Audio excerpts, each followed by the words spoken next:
2 o'clock on the 15th of June. Let's kick things off for a little FOMC. It's coming in right now. We're running hot, so I'm going to quickly start with the risk disclaimer. We understand risk in trading. Please don't always use trade capital only. Do not trade with money you cannot afford to lose. Let's jump into it. I am joined by my good friend Jared Johnson today. Say hi, Jared. Say hi to everybody.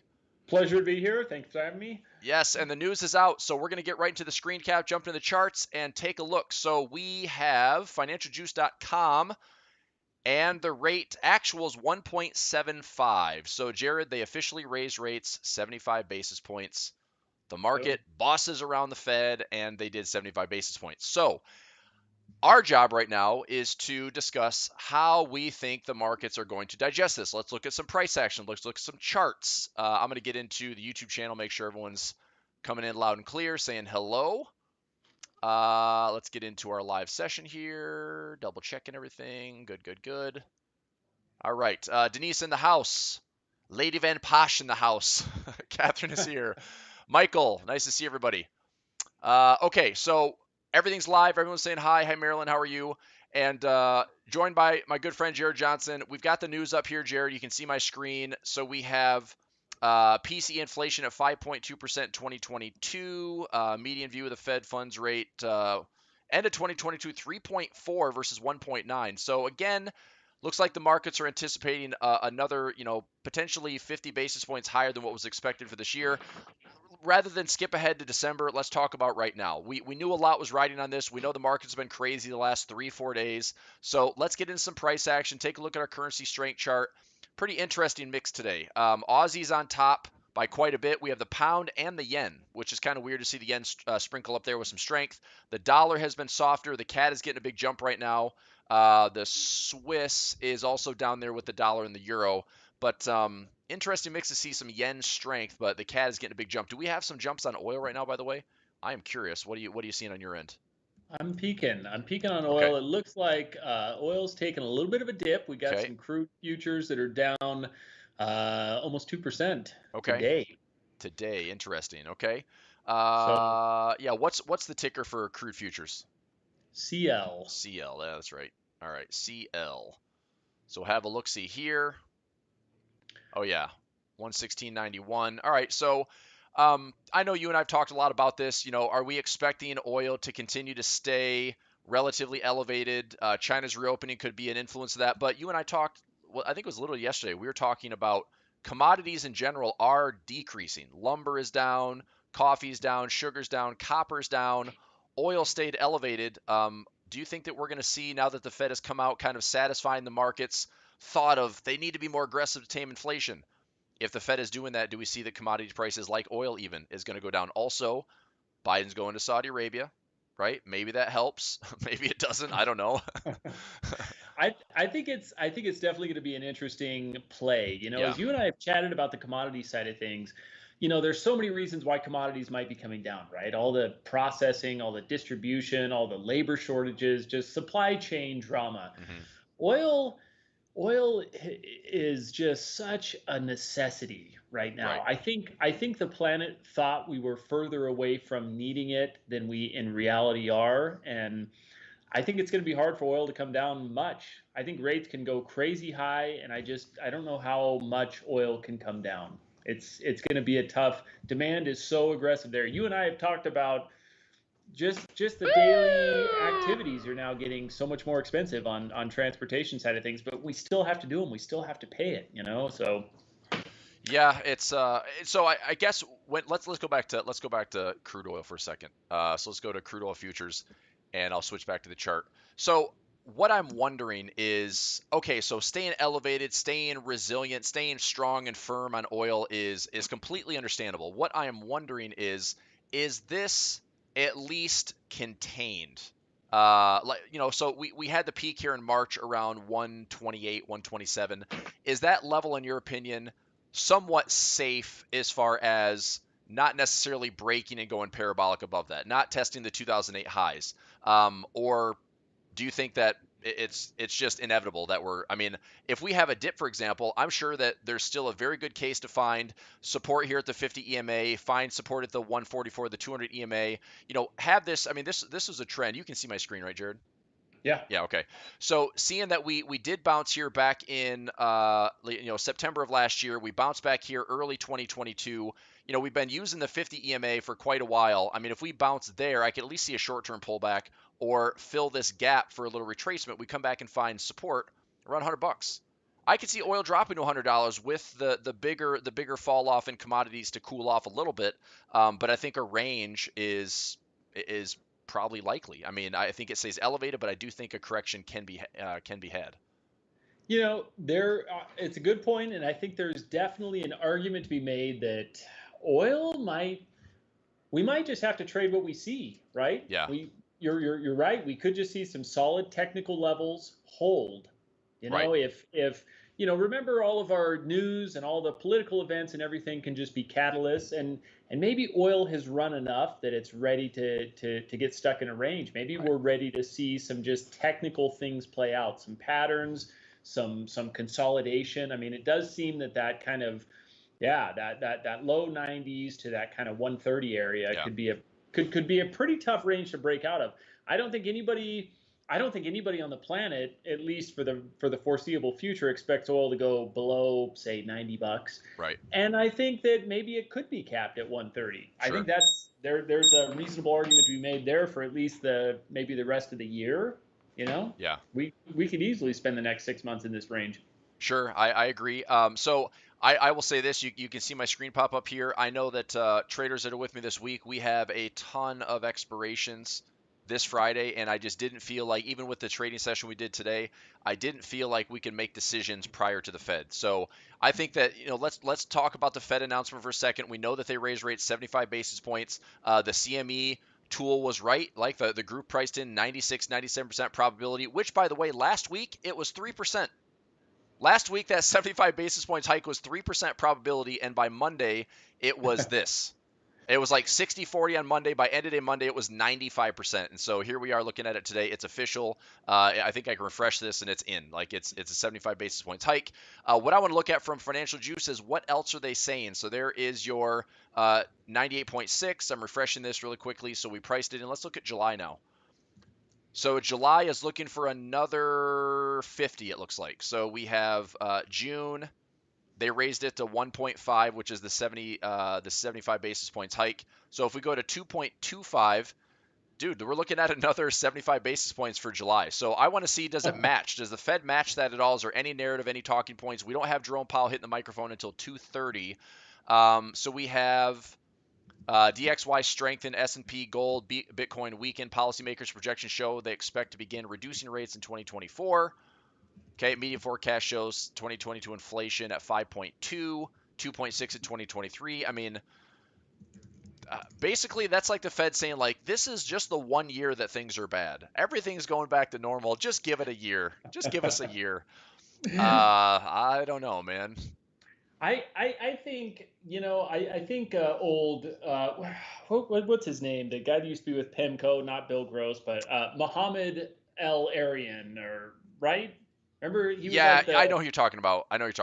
he was the co-CEO over there with Bill Gross for a while. Okay. I've kept an eye on him, and I remember as we kind of started coming out of 2008, and he just kept talking about the new normal, right? I think there is a big element of a new normal for us here.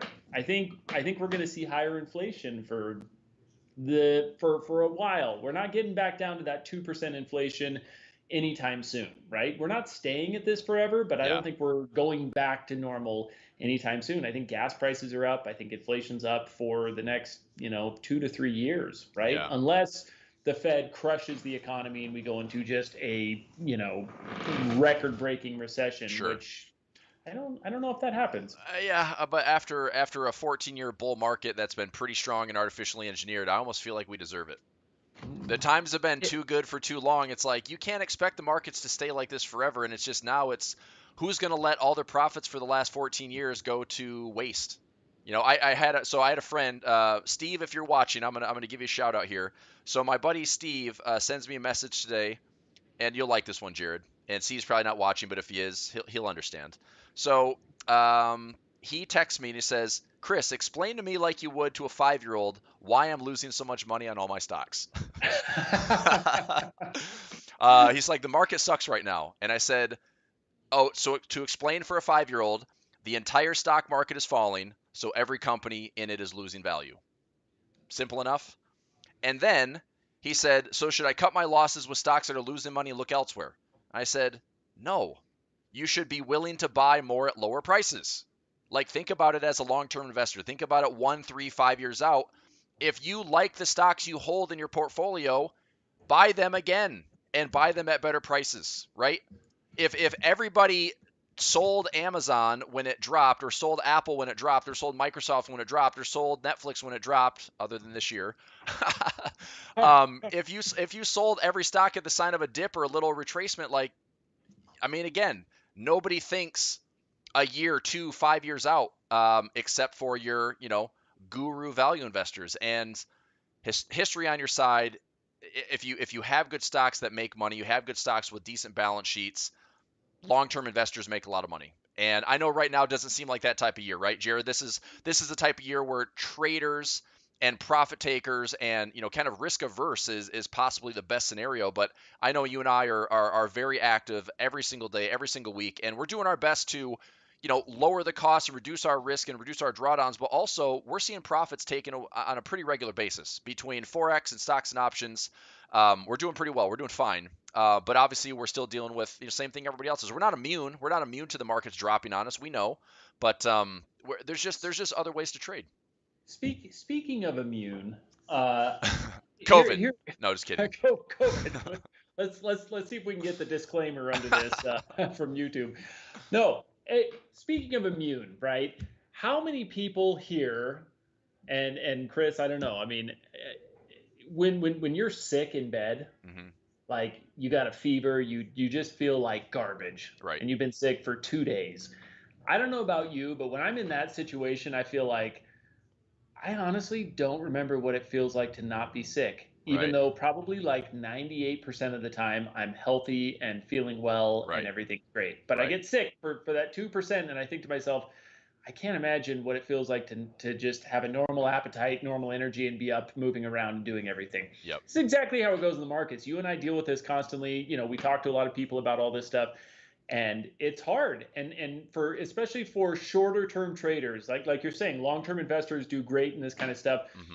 A, you have to embrace lower prices, and B, you got to get out of your head. Everyone, it's so easy to say the market will never go up again. This Right. is it. This is the time it's all broken. We'll Yep. never see a recovery. And just remember, this is like eating. This is like that food poisoning. It rolls by. Yep. But it's pretty intense when you're in the middle of it. When we're in the eye of the storm here, Sure. it's pretty wild. But it's saturating the headlines, right? Like, this is all everyone hears about, reads about, thinks about. I mean, you probably have it too. It's like you have followers of yours, you have clients of yours, you have students, you have family members that are probably like, is everything okay? I mean, it's like people that don't think about stocks are thinking about stocks. People that don't think about the economy are thinking about the economy, the potential recession. They're thinking about inflation. I get it. Like, this is affecting everybody and it's everywhere.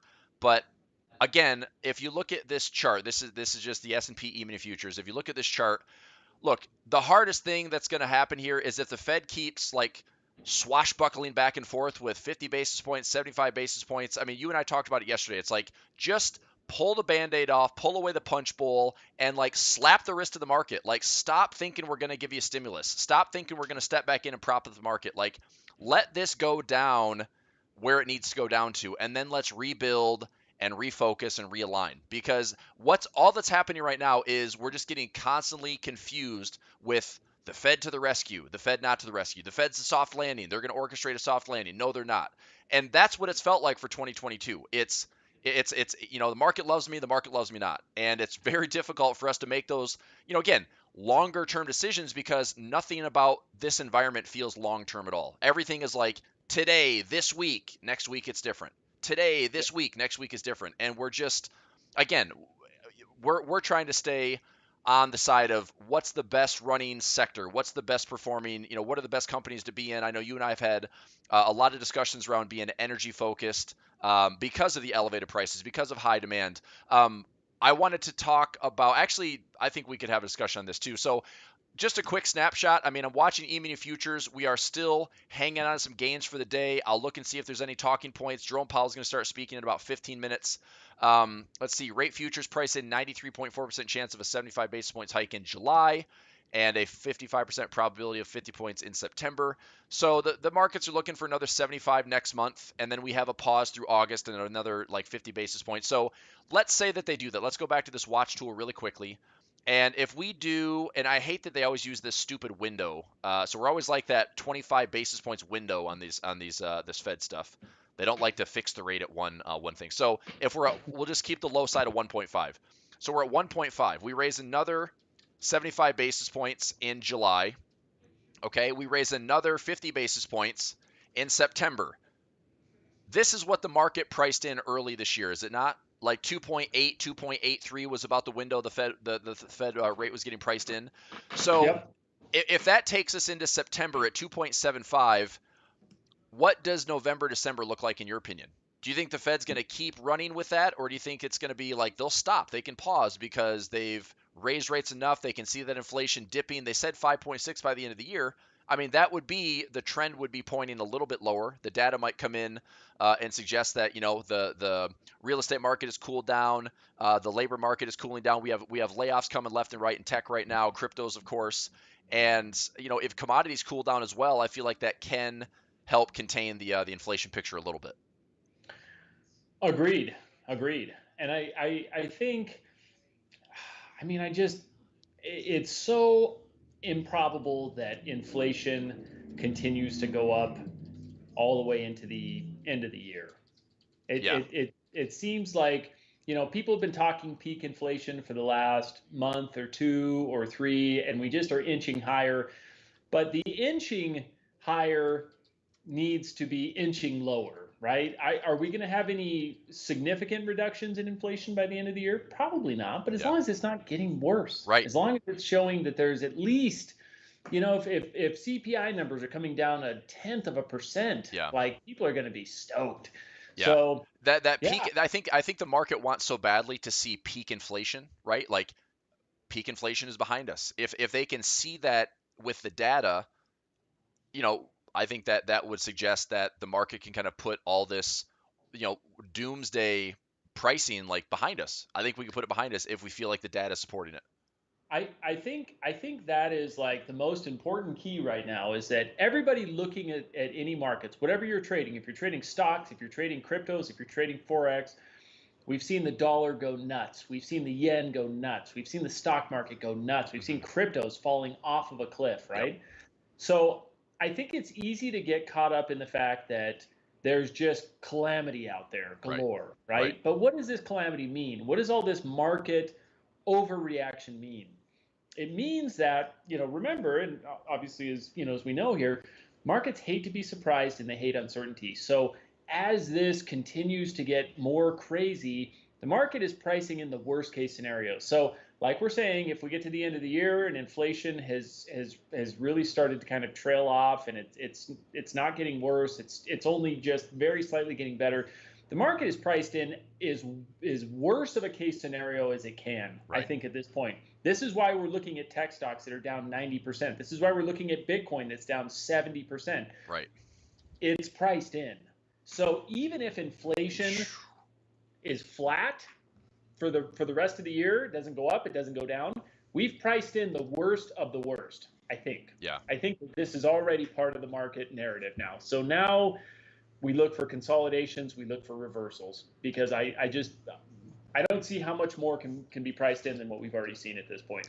Yeah, so on that note, we talked about this yesterday. I think this is really interesting to kind of show what possibly, what a turn could look like in the S&P 500, what a turn could look like in the NASDAQ. If anyone is so anxious to see what a turn would look like in the U.S. markets, I think we could look at this is the Shenzhen Composite Index, which is what we've been watching for China recovery, for China tech. China came out, I think, 3 weeks ago now, announcing 33 different fiscal measures in real estate, supply chain, energy, food, and basically they're pro-growth. They're stepping out of, they're coming out of lockdowns. Hopefully they'll sustain that instead of like, hey, we'll shut the doors again because we can. But if we see this continuing to tick higher, that's a good sign. And I think, this was a pretty sharp turn, Jared. And do you think that this is going to continue to, trend right away? Or do you think we're due for like maybe a bit of a pullback here? And then we have kind of that classic either head and shoulders pattern here, or we might even have that cup and handle where we have like, that would be like the really big sign of bullish confirmation. And I just Yeah. think off of a trend line break, I mean, that's kind of what we'd have to look for to really see that, okay, the bulls are in control for the stock market. If I did the SPY, or I did the E-mini futures, since we can have those gaps filled in. I mean, I think we talked about this yesterday. I'm really not confident that. So right now the market's fading back down to today's lows. I'm not confident these bulls are in control in the U.S. markets until we either one, maybe the market needs to price in that 75 basis points for July, maybe the 50 basis points for September, and price that crap in. We talked this week that the markets are below the 38% Fibonacci. If that means more downside towards the 50, that's going to get us closer to those pre-COVID highs. And from technical levels, that's a 30% correction, man. The average bear market is 36 to 37%. It's not unheard of to see that we can have that type of correction. And then it's like you said, worst case scenario, market wants to price it in, and we can finally build a base. So I mean, is there more downside? Is there more pain ahead? Possibly. But if you're here's what would be tough, Jared. Are we going to see more downside in everything? Or is it like the uneven? Is it going to be, maybe oil, maybe materials are okay? Or I know that our difficult period this year was everything was red, right? Our best material plays, our best energy plays, our best stocks that got us through Q1 are not positive and everything is declining. Tech is already bad enough and it gets worse, right? Recovery isn't happening. Material stocks are down, financial stocks are down, dividend stocks are down. It's like that's when it gets really scary, when you're like, holy crap, I can't do anything with any money. And then you're like, I'm glad I'm a Forex trader. Right? For sure, for sure. Well, and I think, in those cases, yes, obviously it's awesome to be diversified and have exposure to all these markets. Number one, Yeah. Forex and stocks and everywhere. But number two, we're seeing such a healthy flush coming into the market, right? How many of these companies should just not have been companies, right? Agree.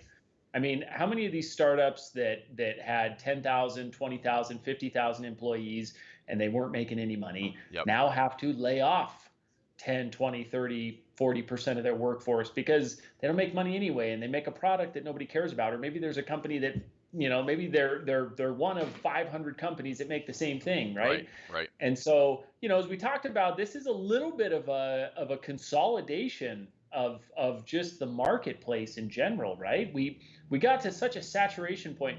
You guys, does everybody remember when, like, what was the one we always heard about? Was it DoorDash was the food delivery? Yeah. And that, like, or I feel like I'm DoorDash I'm was like excited the for first. Instacart whenever they go live. I'm ready to go IPO on Instacart because I use it crap every week and I love it. Totally. I can back up the legitimacy in Instacart, that's for sure. Think about these, like, Instacarts or these DoorDashes. There was one or two of them, and now there's 50, True. right? Yeah, yeah, Do yeah. we need 50 food delivery services out there that are all worth $10 billion each, Right. and they're costing $3 to deliver your food? Like there's just a nice little consolidation. We're seeing the market get cleaned up a little bit, and so yes, we've had an everything down, and I think it's time to see the cream rise to the top. Yep. So I think we're going to get to that period of some or most of the panic is out of the way, and the companies that make something that are profitable, that have these reasonable metrics, right? Hmm. They're not trading for 10 times or 50 times or 100 times the amount of money they're worth or they make. We'll start to see those guys rise back up again, amidst all the other ones that will probably still be dropping. Yeah. So So just take a look at the heat map. It's a pretty interesting way that the heat map is falling today. Energy is taking a big hit. Linda just chimes in and says oil still falling. So it looks like our energy sector is hit pretty hard with 1 to 2% plus sell-offs. Materials are pretty mixed, but we're seeing the classic FANG. It's like when in doubt, Still buy the FANG, I guess. Easiest philosophy there is for the last decade, huh? Just buy the FANG.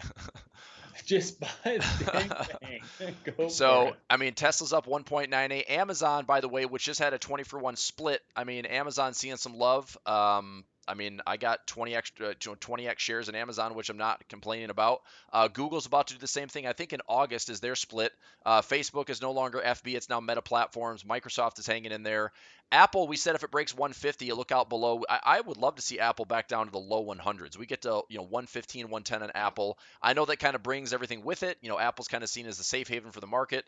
But Tesla, kind of the wild card, 677. I still have a buy trade in Jared at 605 on Tesla just to throw something in there. They just announced a 3-for-1 split, which I think comes in Ooh. August. So anyway, it's just an interesting mix so far today, but energy's getting hit pretty hard. Let's go back to oil for a moment, and let's look at CL. And is it notable? I mean, are we seeing like massive movements today? Tons of volatility? Not really. Oil's still down about 2% for the day. Let's look at currency strength. It's 225. So the Aussie had a dip. It's right back to the top. The yen is hanging in there about the same. The pound is up there today as well. New Zealand is just off the lows. Dollar's getting hit. CAD is volatile but coming back down.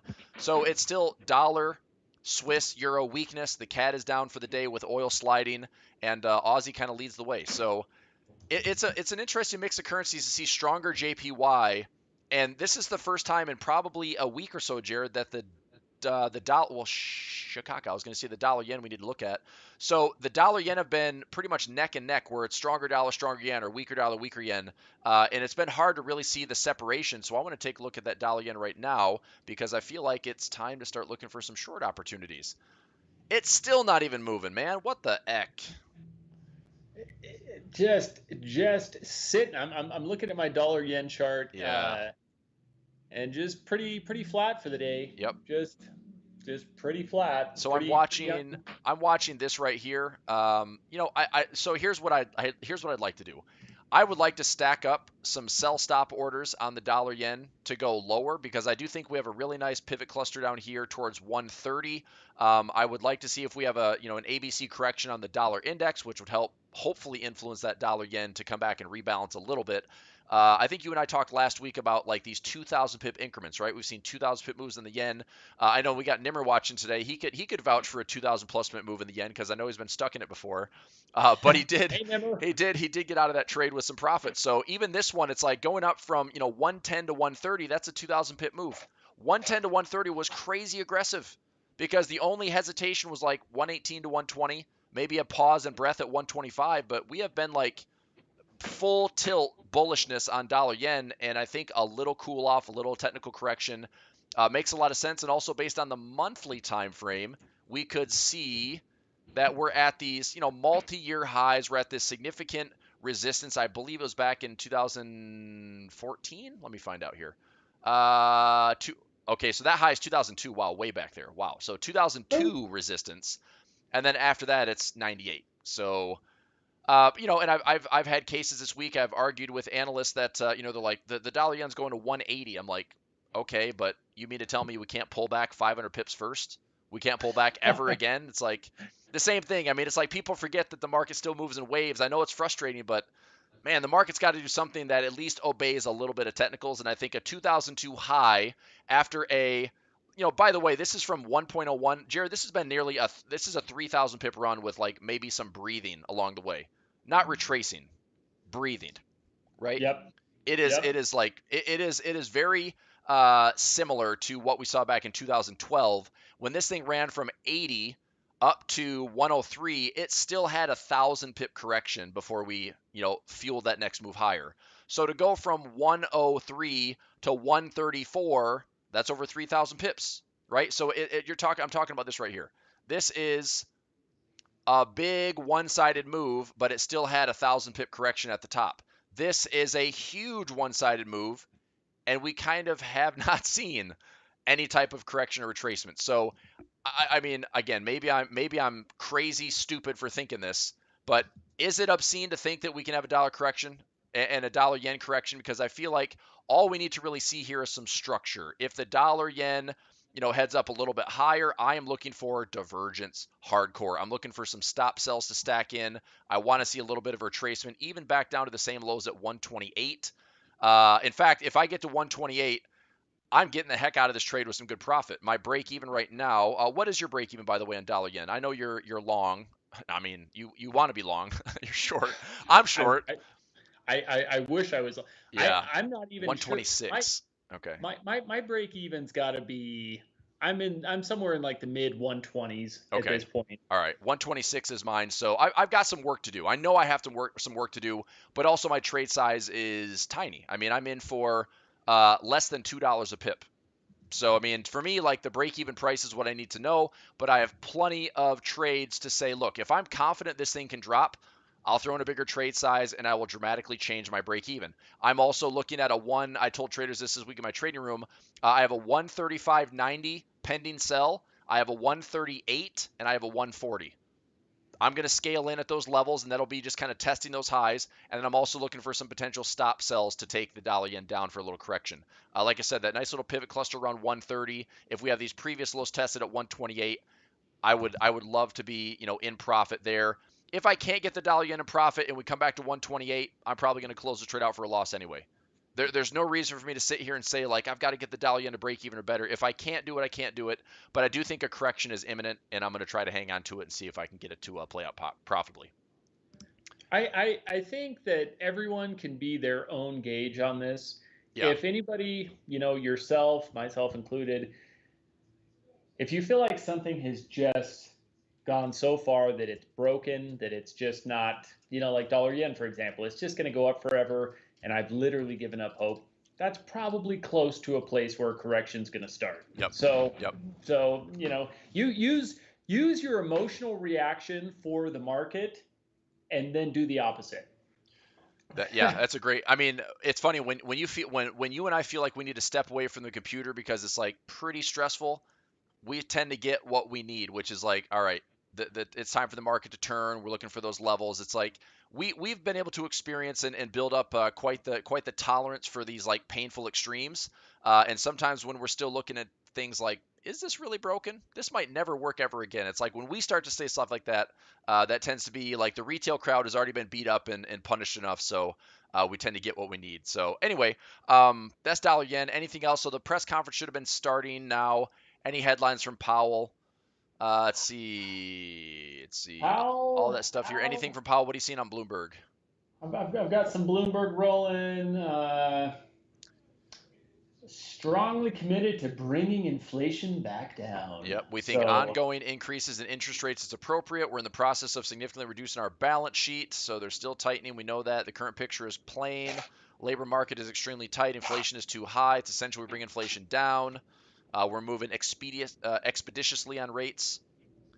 We have resolve on price stability. All right. I did see this. Just sticking this one in here for the need to know. President Xi to support Russia on sovereignty and security. So it's a bit of an ally going on there. We talked about that with oil prices. If China comes back online like post-COVID or post-lockdown, that they can kind of bring Russian oil back to the market without having like this crazy demand crunch that would potentially thrust prices higher. Also, I mean, perhaps there's magic and miracles that could be done in Saudi Arabia this week if Biden's like, hey man, you guys can increase production, help a brother out, and they're like, we're gonna kill you. I don't know. I don't We're know. gonna pull this mother up. Yep. Yearly pivot on Bitcoin got hit. That's probably around 20K. Yeah, Bitcoin. I mean, cryptos are still kind of down. Yen is indecisive. So I said this morning, and this is what a lot of FOMC rate decisions look like. So traders want to know, like, well, let's trade. If traders are like, you guys are so like, give us something to trade. It's like here, circus clown, like, give us something to do. Look, the FOMC rate decision oftentimes looks just like this.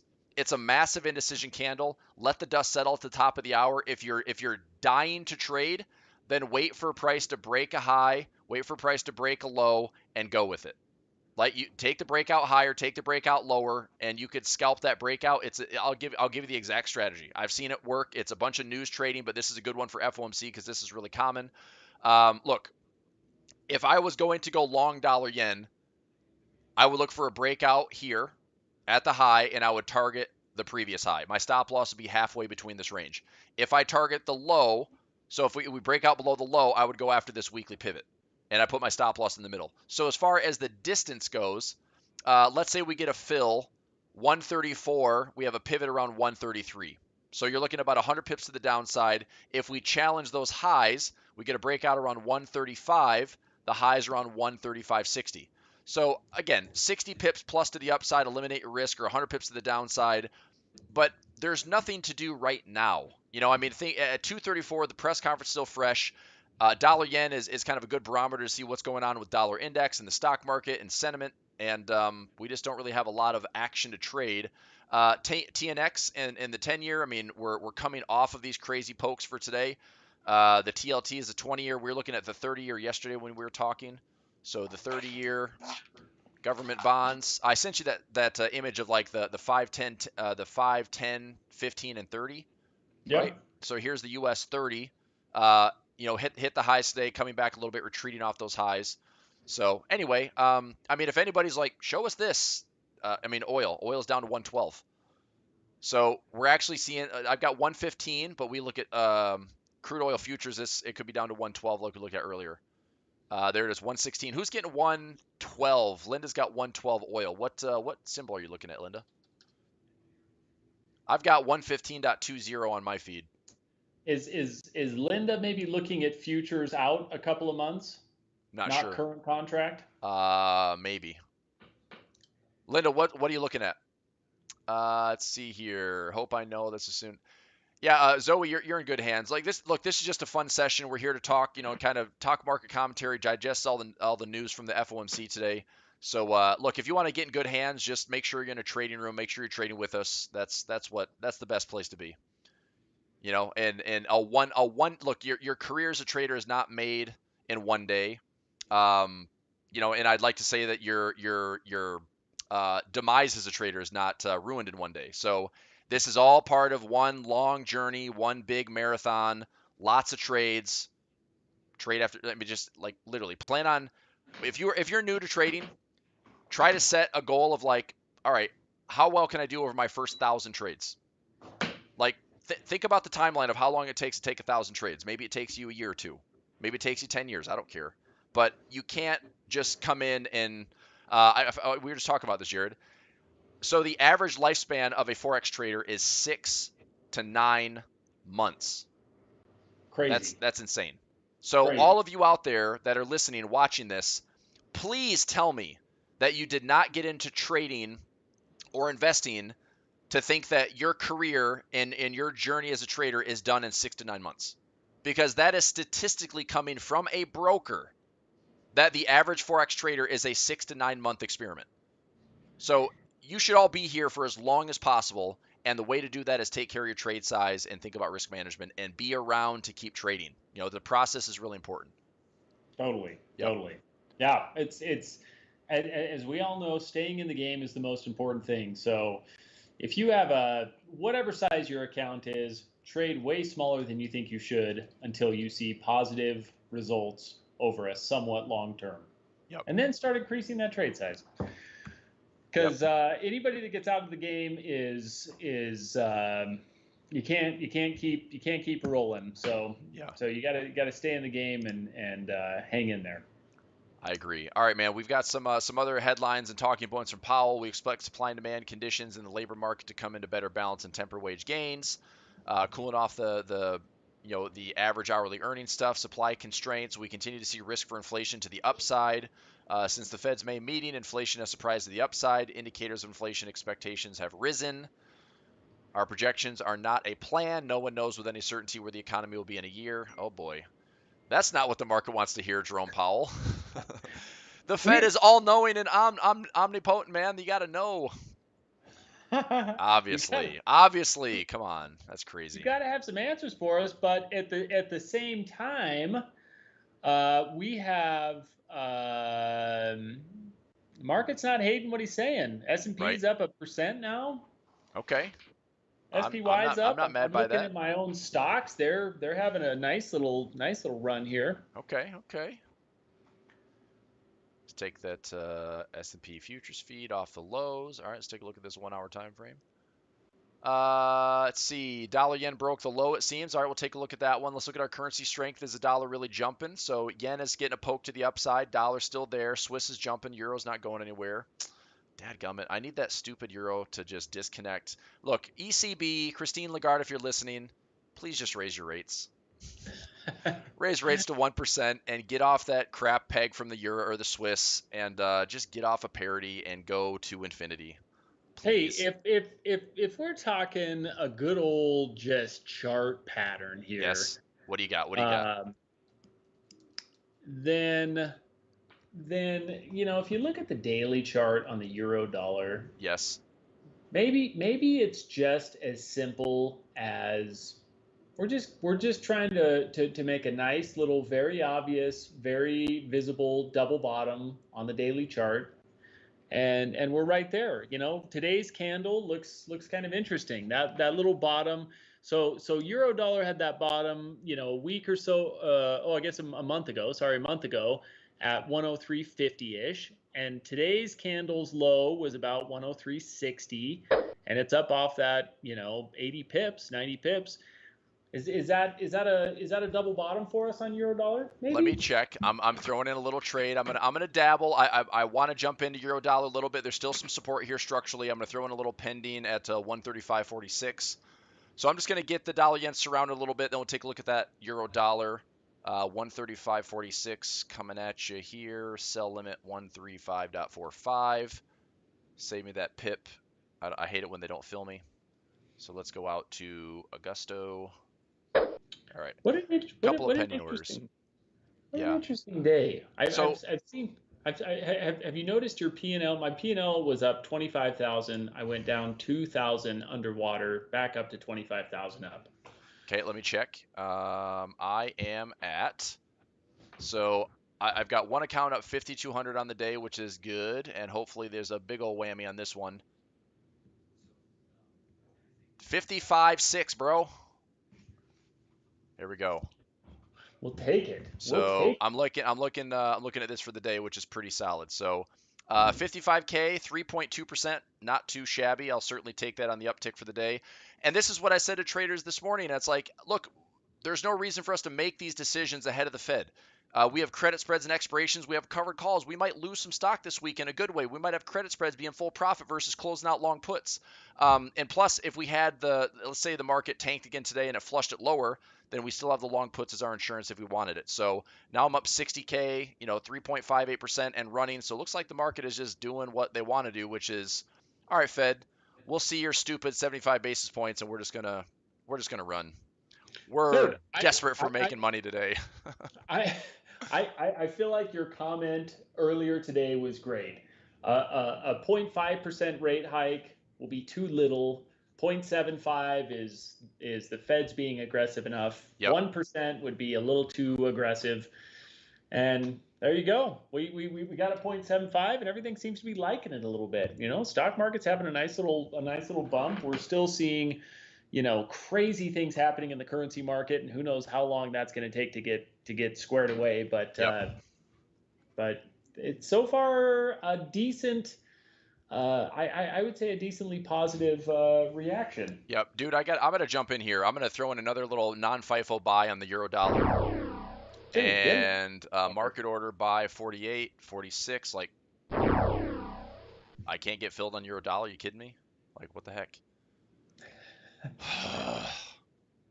All right, I'm gonna try. I want to get something in here. Trading, new order. 0.06 market execution, 0.49 buy, off quotes. What is going on? Trade will be executed, difference requested price. Huh. That's weird. So I don't know. I mean, I'm getting some. Is anybody having some issues placing trades with anything forex wise right now? So here's a trade that I was in, Jared. So I was looking for. Are you kidding me? Look at this crap. So I had a pending order down here at the lows. I had a buy limit right here at the low, and it's right here at the low that was tapped today, not filled. It's probably, right at the number where like, oh, it didn't come down 1 pip to your spread. So anyway, the trade I'm in right now that I'm kind of trading separately is it's a non-FIFO trade around 104.50, and I'm trying to get this one back up into a little pocket around 106. I do think the double bottom you talked about is a thing. I think that we could come right back up here towards, if it's just a range trade, let's say we hold the lows and we head right back up towards 107 and change, 107.50. If we break 107, measure that move, that gets us to 111, right? Because we're talking about, what is that, about 300 to 400 pips. So let me measure it. Let's not guesstimate here. So if we measure low to high, that is 400 pips. So we go another 400 pips. That puts us up around 111.50. So if we're getting a double bottom, 111.50 is that projected level. I've said from 110 to 112, I'd be really happy to look at some profit potential here. I know my chart's a mess, but anything back here to 110, 112, plus we have past support at that same area, 112. Anyway, I'm starting out with a little non-FIFO action. I like this level. Pound dollar is another one I'm going to look for. Can you give me something here? Pound dollar 0.02. I want to get this one going as well. Let me try to put in another 0.02. I'm trying to get some trades in here, dude. 0.02 on pound US dollar. Will you fill me? Let's get this thing rolling. Let's get it rolling. So I added a 0.02 to that one, which would be a non-FIFO. This one's at, what's the euro dollar? So we're at 104. I guess I'll just try to bump this up a little bit. Right in here. 103.75. And try to modify that order for a little pullback. The pound has a rate decision tomorrow. The pound Swiss has been scooting to the upside. I had a nice little scalp on this one this morning. Pound dollar. Drilled the cost down a little bit. This is another one I've kind of built into a little bit non-FIFO. And looking at some short-term pockets, 23.50 to 24.50. There's a pivot up above here at 2,700. Combination of things. Fed rate decision priced in, weaker dollar to help the stock market rally, pound rate decision, they raise rates again tomorrow. Maybe the pound gets a little jump and fills some of these technical pockets. So again, from the technical side of the dollar, I'm looking for dollar corrections. I am looking for long pound dollar, long euro dollar, long Aussie dollar. I think those are good plays for right now. I like it. I like it. Yep. I like it. We need to see some dollar relief for sure. Yeah. Okay. We got all right. Yeah. I'll throw in another. Let me see if I can get a pullback on that euro dollar, and rather than jumping in like I was going to, I'm going to try to get filled 15-minute. Where it could just be a big old messy candle too. I guess I'll try that non-FIFO here at the same low. I'll do a 103.75. 103.75. Yeah, the what is that? The Quiet Storm? Jazz FM. All right. For those beats. Yeah. All folks, right. I need to go. You need to bounce to a call. Okay. So this is crazy excitingness, man. The market has been reacting like mad, and it's pretty exciting to see all this happening. So glad to see a positive reaction to a bigger rate hike, which we all kind of were expecting. So sure. Yeah. I mean that's a big jump. I mean SPY is jumping up here progressively, looking to fill some gaps. So having a good day. Yeah, that's good. We'll take it in stride. Jared, thanks a lot for being with us today. Say bye to Jared, everybody. We'll stick around for a few more minutes, but I'll catch up with you later, sir. Thanks a lot. Thank you. Thanks for having me. Thanks, everybody. Good luck on everything. Catch you all soon. Bye. Yeah. All right, everybody. If you want to ask some questions, all good. We can tackle a couple of charts if you want. But so far, so good. Stocks recovering, looking to fill some gaps in the SPY. I still don't think that this market is full on bullish confirmation. We're getting a little bit of relief. I don't know what is necessarily being said other than, look, the Fed is trying to tame inflation. The worst case scenario, if it's getting priced in, the Fed's trying to fix it, I guess. They won't, they can't, but they're trying, at least the optics and the jawboning, to make us feel better. But for right now, we're rallying. And we will see where this takes us for today and tomorrow. So traders with me in Equities on Demand, if you're in here for the first time, if you just bought Equities on Demand this week and you're joining me in the trading room, make sure you attend tomorrow's session at 10 a.m. because we're going to be dissecting all of our expirations and looking to see where things are at. Do we have some of these credit spreads that are jumping back up into profit? If we have some of these energy plays, material plays, if they're down, those might be plays we look at for the long put side of things to own them pretty inexpensively. Okay, Viraj says crypto's going up now. Okay, New Zealand CAD long, Nimmer. I love New Zealand CAD long. Yep, I just got filled with the low actually. This low over here at 80.75 and 80.35, I got filled for a couple small levels on New Zealand CAD. So I am long New Zealand CAD. I'll take a look at that one right here. Long New Zealand CAD with some nice divergence. I've got a break even around 81.78, and I'm trying to get back to this level right here. I'm trying to get back to this same high around 83.12, and there's a nice little monthly pivot that I'm after around 84.34.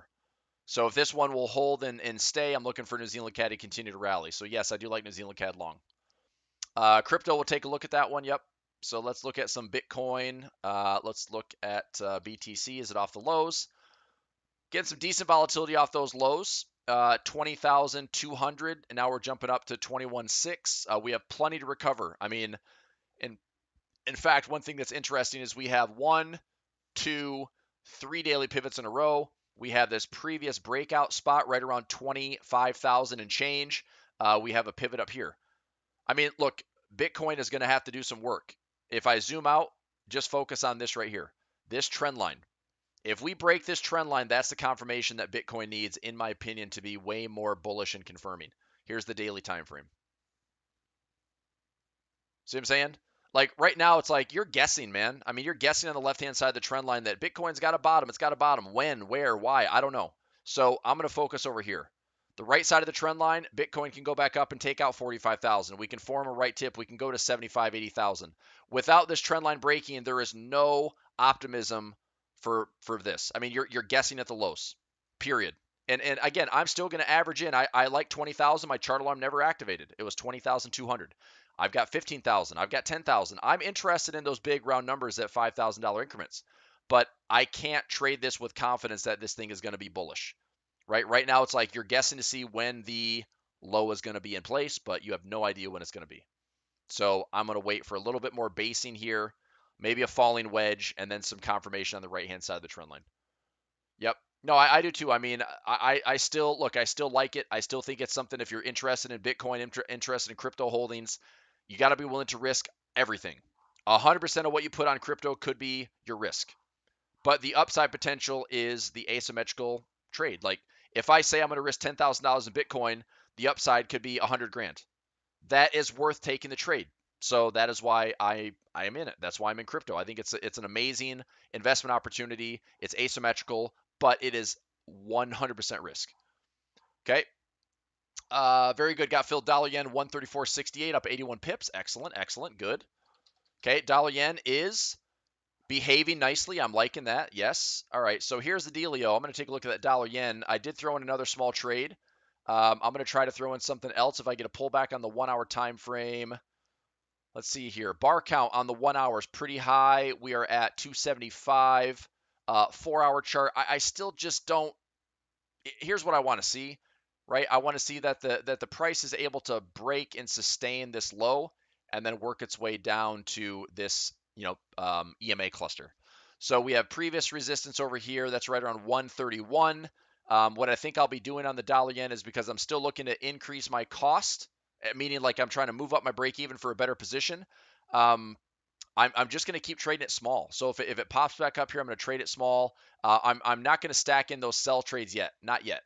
Although I think if we break below here, I'm looking for a pullback, and then I'll start getting more aggressive. So over the next 24 to 48 hours, I will be watching that dollar yen. Okay. All right. That is some dollar yen. Good stuff on that one. Pound US dollar. 24.21. Yep, I agree with that. I like that. I like that level too. So I did throw in another market trade. I've got these 3 small buy trades on pound dollar. So I'm going to use this group right here. It's 1, 2, 3 small trades. And then I have 4 small trades, but my break even is that blue line. So if we go up into this pocket around 2,400, I'm looking to close that for some profit. I'll still lose on these 3 trades, but I will win on 1, 2, 3, 4 trades. And I'm going to try to hang on to it a little bit higher. If we get back to 2,600, I'll be even happier. So anyway, but watching, yeah, pound dollar I like, euro dollar I like, and I'm just gonna watch. New Zealand dollar long, Aussie dollar long, I like. Dollar CAD, dollar Swiss, is it dropping? Dollar Swiss dropping a little bit. Okay, but I like dollar yen, man. Give me a dollar yen move, right? Let's freaking go down. All right. Any other charts? Any other questions? Otherwise, I'll let you go. We've been at it for about an hour. I appreciate Jared coming to hang out with us. He's a good friend of mine. I've known Jared for 10 years. Nimmer, you know him. Jared and I do a lot of trading together and do a lot of work together. So good stuff. And currency strength chart really quickly. Aussie is up, pound is up, yen is still there, New Zealand's off the lows. Dollar is now the weakest currency of the bunch. The euro's coming off those lows. I would certainly like to see the euro get stronger than the Swiss. The CAD is down today as well. And financial juice, let's check some real-time news. Next meeting could well be a decision between 50 and 75 basis points. Let's see. Probability is still increasing rates to 75 basis points. We don't know how restrictive we need to be. We also notice the Fed inflation expectations have moved up. All right. So the Fed is just operating with a blind dartboard. They have no idea. But they're raising rates and it's affecting the markets. So anyway, it was fun. Robsey's asking JPY pairs. So here's the deal. I'll quickly run through the JPY pairs. I'm looking for JPY strength in the near term. This is actually a good situation right here. Okay, Aussie yen. So traders from last week to this week on Aussie yen, we were able to grab some profit. If you sold the Aussie yen on this trendline break or sold this equal high, there was a nice chunk of profit right there back to this pivot. Now I am looking for this to go high, low, lower high, lower low. If this goes lower, I am looking for a trendline break and confirmation to sell this. Okay? I want to see confirmation. I'm not just shorting the Aussie yen. CAD yen, I was short CAD yen. I did take some profit. I saw that we had some lows today around 103.60. I wish I was still holding my position, but I'm not. I'm looking for the same thing. If we get a pullback, I'm still looking for a move back down. We have lots of pivots to the downside. We have lows and highs with equilibrium right in here between 102.50 and lower. I still think there's more room to the downside on on CAD yen. Swiss yen, I am actively short on Swiss yen, and I'm going after this pivot cluster here around 132. I'd like to get it all the way down here towards 128. Again, if we get a pullback, I'm looking for a pullback and then another leg lower, and possibly another pullback and another leg lower. I want to see if the Swiss yen can finally start carving out a top and rolling back down to this level around 128. I like Swiss yen to the downside. Dollar yen is my other one that is just completely overextended, and I'm looking for at least a move back down towards 127. But it's going to be messy. It's going to be a messy top. I don't think this is going to be easy to call the top, right? So I'm going to be looking to sell this high. I'm looking to confirm some sell stop levels down below so it's safe, and price is just going to have to confirm. But if it's really messy up here, I don't know what turns it. Maybe today's little rally in the stock market gets faded and risk off happens again. I'm not sure. But just stay patient and trade small in the dollar yen. I think we'll figure it out. Okay. All right. Yep. Pound dollar. I like those pockets exactly. And like I said, if you're really hungry for a trade, at least look at the 1 hour time frame, right? Look at this. The dollar yen is a perfect example of this FOMC. You have a low, you have a high, and it's this massive indecision candle. Just wait. Maybe it does nothing for the next couple of hours. Maybe you have to wait to the Asia session to open and then price breaks one way or the other. But if you're looking for a trade, there's a simple breakout trade post news you could take. I am preferring that we break to the downside.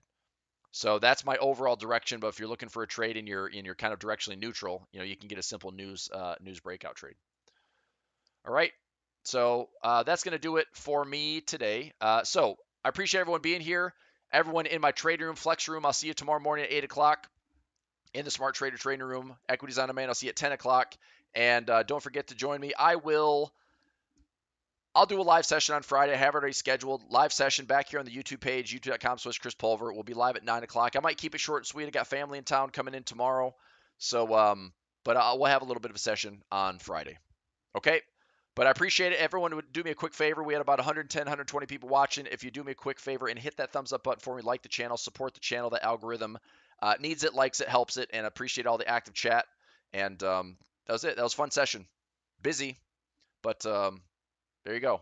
FOMC in the books. 75 basis points, and we'll see what's next for the Fed. But another hour or so Wall Street, and then we'll see what happens tomorrow in the trading rooms. All right, everybody, thanks a lot. See you tomorrow in the trading rooms. Take care. Bye.